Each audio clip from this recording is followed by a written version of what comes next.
I would like to give the floor to Spyros. Spyros is focusing on innovations in smart building and smart cities areas with solutions for facility management, for sustainability, space utilization, enhancing the tenant experience.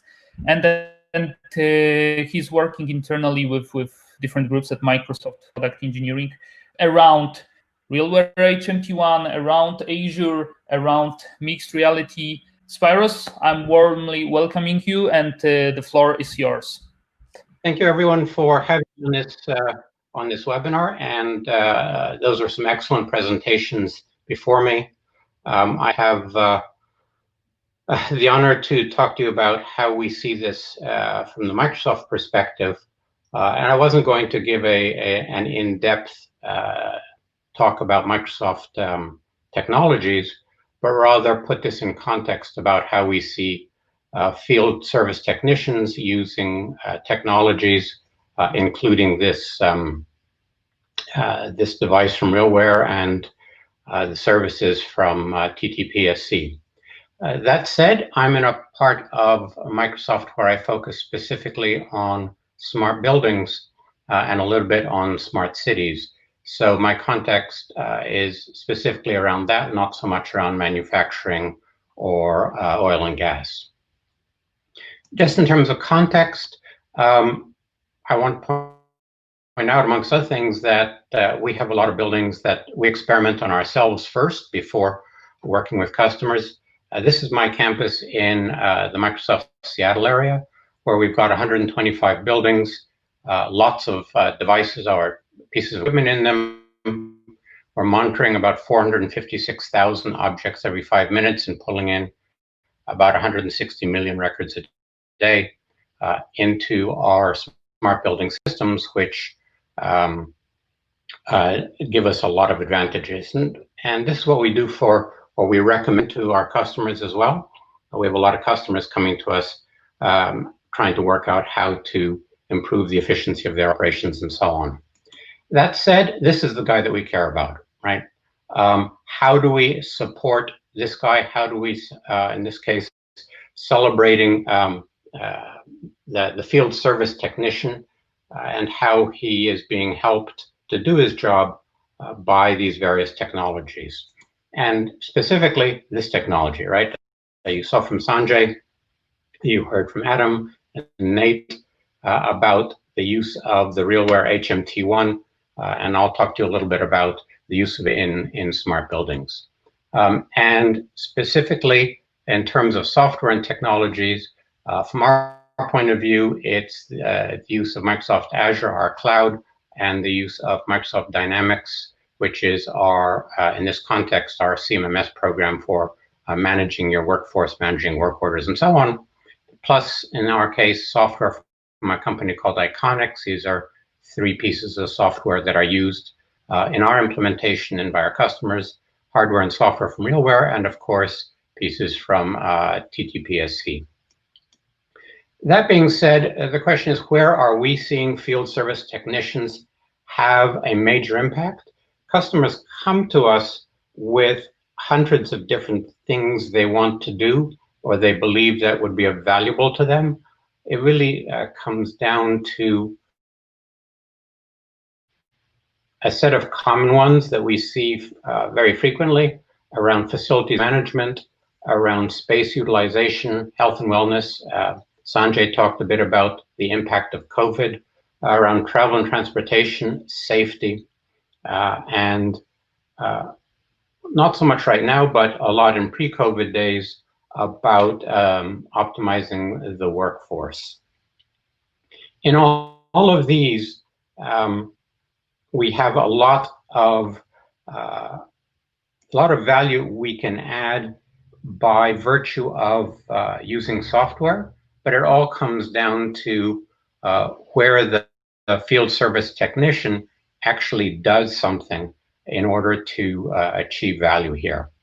Now, the area in which I spend most of my time is around facilities management, and where we can use software to support the field technician making operational improvements, fixing problems, and so on with respect to buildings. And as I pointed out, we have a lot of data points in our own campus that we're pulling to do this. But I just wanted to give you a sense of what the impact of this has been specifically for us.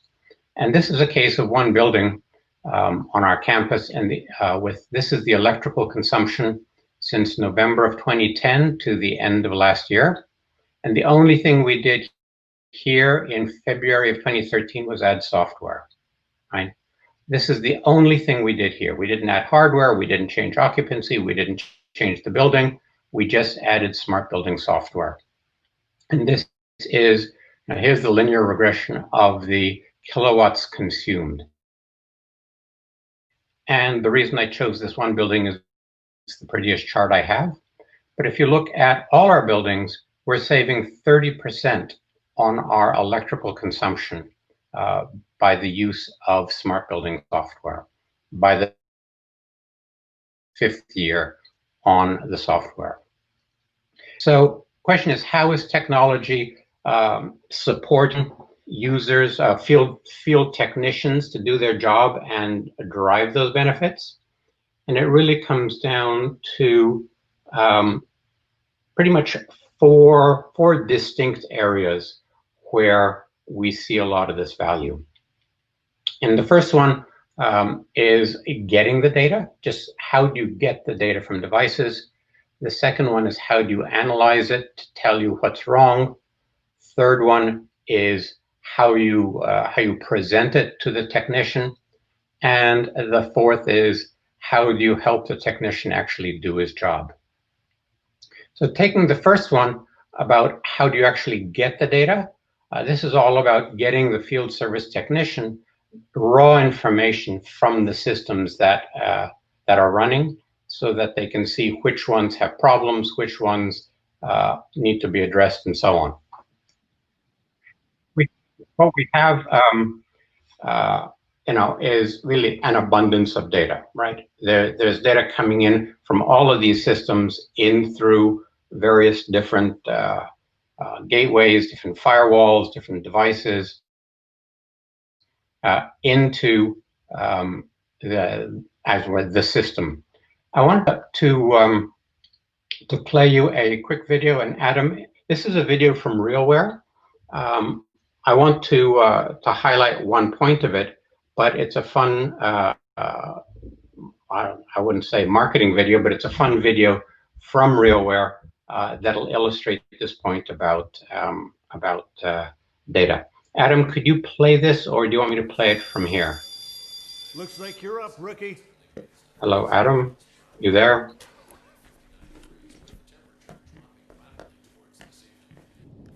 Adam, play the video. Yes.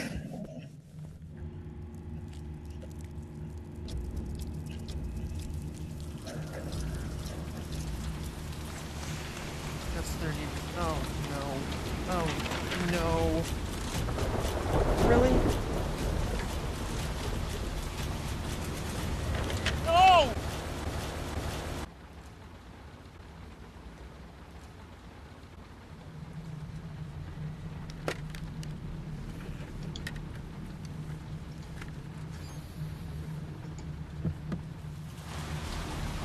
Man, I wish I had a flashlight. Whoa. Show me the schematics for PNL 3100. Zoom, level 3. Show bypass pressure.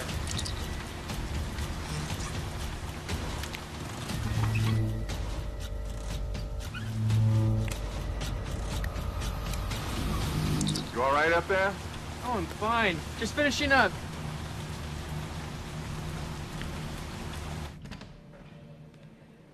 Everything okay? Sure.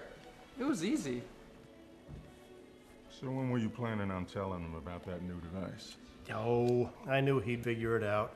Eventually.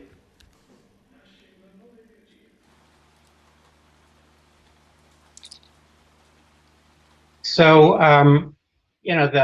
firstly, I don't know where RealWear found such a polite guy I was caught in the rain, or one of our guys was caught in the rain like that, he'd be saying a lot worse words than he did on this film.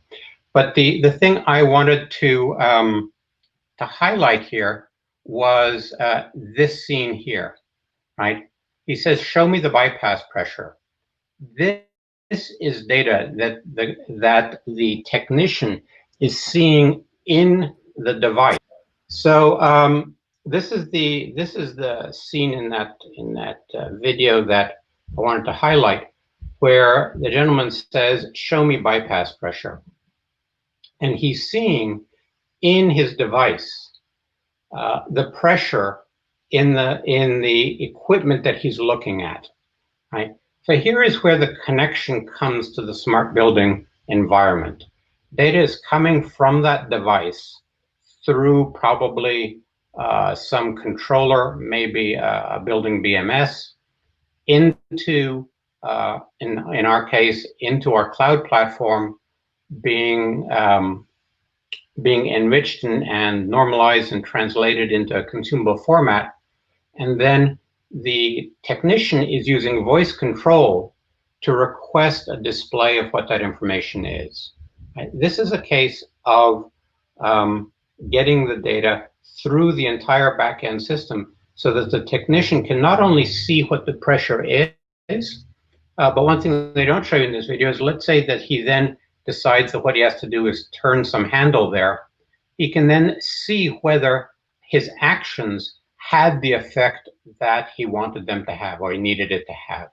So it's also this immediate digital feedback loop, where not only can the technician see what's going on or see the telemetry, but when the technician does something, close a valve, open a valve, connect the circuit, and so on, they can see whether in this case, the bypass pressure has changed the way they want it to.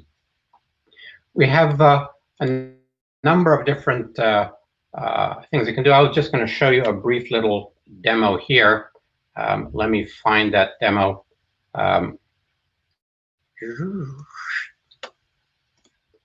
This is a case of, it looks funny here because I'm representing in a web page what the user would see in their device.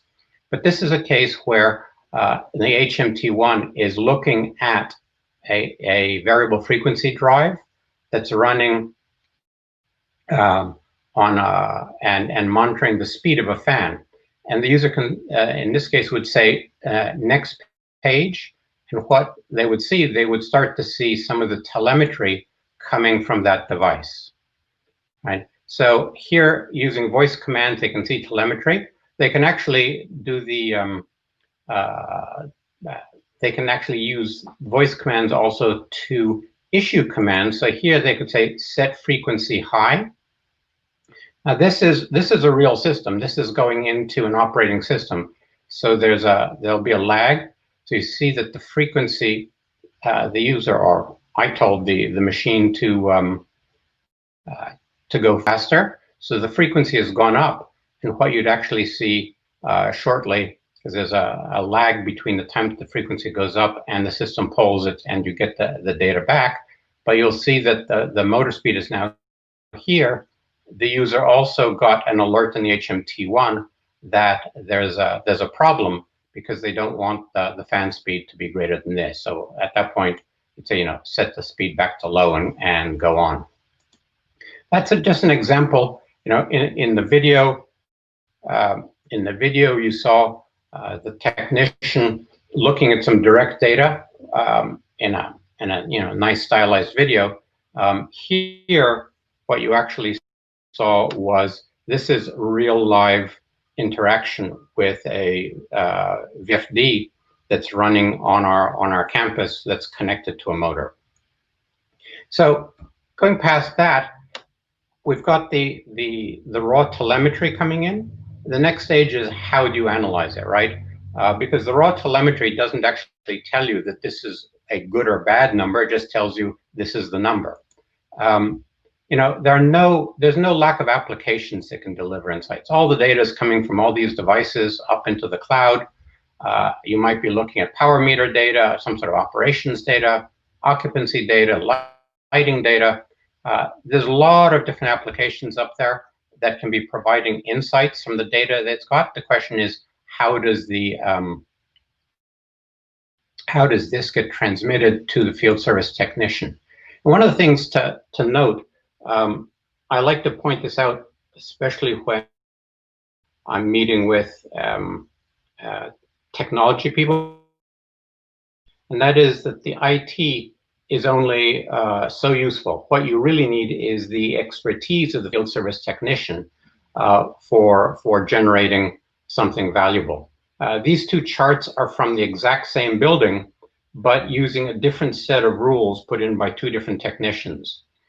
Using the rules from one technician, the system is generating between 400 and 550 faults a day. Using a fault rules generated by another technician, seeing 150. It might be the case that this has got a lot of false positives. It's too much to be able to act on and analyze. It might be the case that this is missing a bunch of stuff. Or it might be that this is just picking up the important ones. In any case, the software will only do so much. What you really need is that good field service technician. Now here, I just want to show you another quick, not so much demo, but example. This is our a map of the world, right? This is our going into again our live system. I'll pick one of our buildings on the Microsoft campus, and this is a case of I'm looking at some of the faults. There are, what was it? Up here, I'd see how many faults there were currently at a time. There are 14 problems in this building right now. It's a real small, only 40,000 square feet. But I can drill down onto a specific level, and the field service technician is able to look at a level, see what are the problems at this level, go back to the floor plan, can turn on and see which items have a problem. He can click on one at this point in time. Again, he can see the telemetry. This is what I was showing you earlier, and decide, okay, well, what's wrong and why is it there? Not that much of a exciting demo, except for the fact that it points out the difference between the raw telemetry that I showed you earlier, which is simply what is the bypass pressure or what is the temperature in the room. We're now being able to see, well, here is a problem. Actually, I didn't show you that. Let me show you what the problems are. So in this case here, the system has told him that a damper is stuck open in the second floor of building 19, right? So the system has generated a set of errors which that technician can then go solve. The question is, how do you display that to a user? And just as there are no end of applications that can analyze the data, there are no end of applications that can display it to the user. Here are some of the ones that we use on our own campus. I was just showing you one from Iconics. We use software from Willow and so on. These are all different visual displays that technician can use, and of course on different form factors. Again, this is a display on the web. Here it is on a mobile phone, and then of course here it is on the RealWear device. This is what I was showing you earlier. Actually, I didn't show you any trends. I could get back to that. Let's see, let me get you to, let's see if I can get to a trends, show trends. Trends, it's not gonna be very exciting trends because I don't think much has happened in the, no, not able to do that, sorry about that. But again, you've got both lots of different applications and lots of different form factors that your field technician can use. I'm not, again, not much of a demo, but what I want to show you was, for example, here is a display that a field service technician might be interested in. What he can do is he can go decide to overlay the temperature. He could overlay the occupancy. He could overlay, are there any security problems? Oops, there's an intruder happening there. That's not a good thing. Fortunately, this is really my building 121, and this is really my temperatures. This is simulation of occupancy because the building is empty because of COVID, and this is a simulation of an intruder. The only thing that's real on this one, other than the floor plan and so on, is the temperature. But so again, you had data coming in, you had data being analyzed, and you had data being presented. But it all comes down to how does this field service technician actually solve the problems, right? How he's seen the data, he's seen the faults, the list of problems. He's able to look at it in many different ways. The question is, how do we actually get it to him? And this is where we have more software that gets it from the smart building application through all sorts of fancy icons or pieces of software into this thing that we call Dynamics Field Service, which allows you to see what the work orders are, to be able allows the technician to see what he's supposed to do. He wakes up in the morning, he says, "Oh, I'm supposed to go to building 121 and fix a damper problem." So the thing I want to show you here is the last end of that, where the fault has come in, it's been pushed into Dynamics. Someone in the operations center has said, "I want to send Adam to go fix this problem."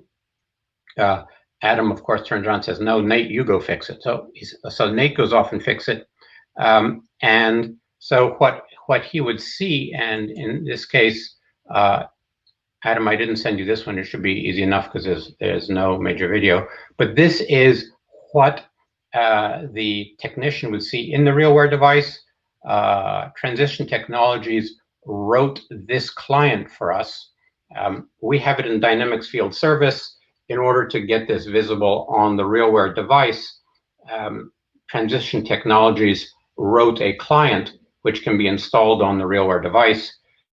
If you're on the device and you say Open Iconics, you see the things I showed you earlier. If you say Open Teams, it opens up a Teams call to do the stuff that Sanjay talked to earlier. If you say Open Work Orders, it'll open work orders. Now, there's no sound to this, so I'll just narrate what's going on. Here's a list of the work orders. This happens to be a work order in my lab. Hopefully no technician is going to be sent there, but he can go down and he can scroll down through details of the work order. He can scroll up through the details of the work order. He can then move along and look at attachments on there. This is an attachment that was a PDF of the device that the technician has been told in the work order to go look at. This is in as a note in the work order, so it's not a separate item. It's simply something that's been attached by the dispatcher in the operations center into the work order. He then can go back. He can decide to show other things. He can show a video and so on. So that brings us through to the end-to-end thing. I wanted to end with a unabashed marketing video from Microsoft that shows you more about the overall vision that we have for smart buildings. And at this point, I have to hope that Adam is going to be able to show this video. We were having problems earlier because of the size of it. But Adam, you want to give it a try? Innovation is a journey without an end, work that's never done. We're constantly pushing the possibilities of our physical and digital worlds that are increasingly converging. Driven forward by technology, from cloud to the edge, AI, and IoT. Now allowing us to create digital models of our physical spaces, called digital twins, creating the stories, touchpoints, and solutions by realizing the relationships and interactions between people, places, and devices. And with the promise of AI, we can uncover insights that see problems before we experience them. We can better understand needs and improve experiences. We can see, learn, and even predict how people move through and interact with the spaces around them. Connecting these stories and data to power modern business, building new possibilities in real time. Made possible by our partners and an end-to-end 3-cloud capability: Azure, Office, Dynamics. Help bring to life smarter spaces that connect to a digital world and turn new possibilities into new realities. I don't know why it did that repeat in that one pace, but generally speaking, right, that's our vision for smart buildings, and an integral part of that vision are all the I was talking to about. That is the both the devices, the telemetry, the smart analytics, the Dynamics Field Service, or device with the Dynamics Work Order client written by Transition Technologies. I think that brings me to the end of my time. I don't know if we have any questions in the chat for me. Otherwise, we can always answer them later. Adam, I think it's over to you, right? At this point, I stop sharing. Thank you very much, Spyros.